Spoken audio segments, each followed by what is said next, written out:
All right, on the hit show, Absentia, Stana Katic plays an FBI agent haunted by her past and desperately trying to fill in 6 years of lost memories. The second season finds agent Emily Byrne returning to the FBI to hunt down a killer while struggling to make sense of her lost time. Take a look.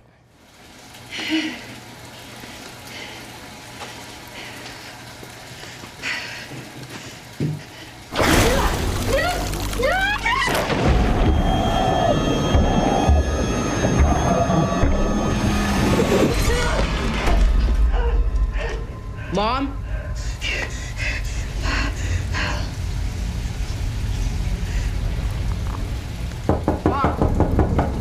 Mom?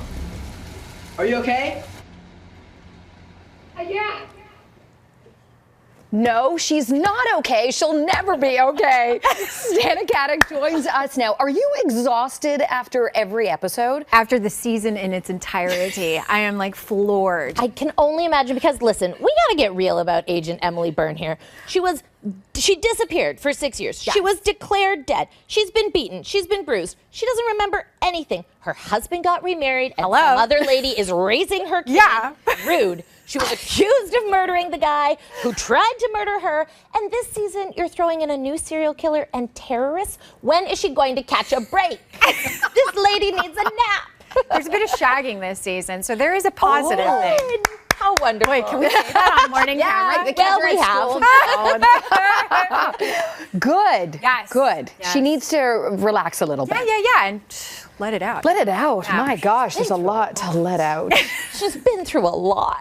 Man, well, but as we're saying, you guys are trying to have her some normalcy. Yeah. So try and introduce a little normalcy to her life. Is that even possible? It's interesting. So, with the end of last season and with everything that she kind of learned at the very, very end of last season, this is kind of a theme, and this is kind of where we start in the beginning of the second season. She's trying to find a new normal, but there really is no new normal in the land of Absentia. It's fun. It was fun to shoot, and there's like a quirky kind of sense of dark humor, but it was definitely like, balls to the wall. Well, let's talk about how dark it is, because it's a dark series. I mean, as we said, it's not, puppies and rainbows and unicorns. It's a little darker.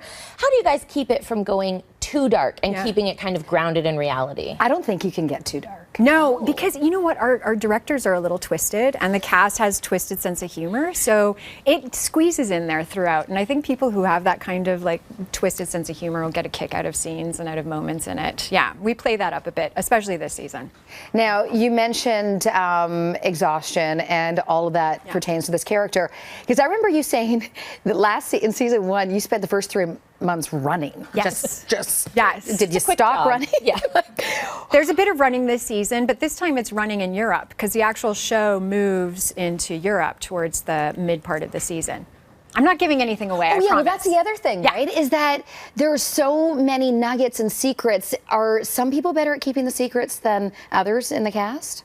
Oh, in the cast? Well, when you guys are doing interviews and such, how about the scriptwriters? Do they say, are some people have loose lips and you're can't be trusted? In general, Danny. we're all terrible. We're all terrible at it. There's some that are worse than others, but did you just divulge something? No, right this here? one is okay. You're this okay. one is okay. Yeah, I've checked. Yes. If we press a little harder, will you tell us secrets of the upcoming second season? Absolutely. We can get dark when this here thing is too. off. To extract information. Oh, geez, right? Oh. My goodness. So, all right. So, what can we say? So, she in Europe. Then, what else? So, okay, we're going to introduce some normalcy. What else can you give us?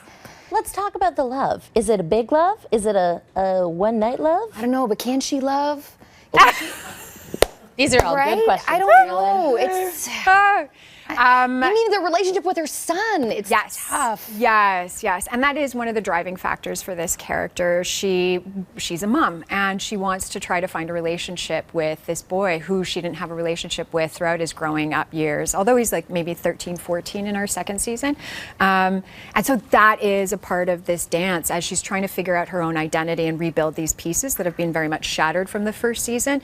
The biggest question for her is she safe? Is he safe around her? And so that'll be a part of our drive in the second season, along with shagging. And again, you know what? We fully support that. But this, to me, when I'm watching it, is that storyline, the mother and son, is You have so many elements to your character. Do you find one more challenging to tap into? That to me is a crushing one, just because the idea of someone else raising my son. Yeah. But it was understandable. You took such a hard line with the woman who stepped in, but they all thought she was dead. She's not that friendly, though. I mean, that's the problem. Do you find one of the elements to your character more challenging to tap into? You know, there's the psychological trauma is really tough, and it's difficult to dive into and portray on the regular basis. But luckily, with our filmmakers, we've been able to do that dance, and it's interesting. We kind of go like David Finchery with the visuals, especially this season. The story with her son is fun for me because our little actor, Patrick Macaulay, is so sweet. He's adorable. Like, we had a good time. And in fact, when we were rehearsing leading up into shooting season 2, I said, what do you think of this relationship? Like, what do you think it's like? And he said really, like, clearly, he said, I'm little Batman and you're Batman. And I kind of loved that, right? So to him, she's a hero character and kind of like in a dark, twisted way, but his character relates very much to that. And so they see eye to eye in a way I think a lot of the other characters may not entirely be able to. All right, well, I look forward to seeing that develop. Season 2 of Absentia premieres Wednesday, April 3rd on Showcase. Sounds so good to see you again. Thank you so much.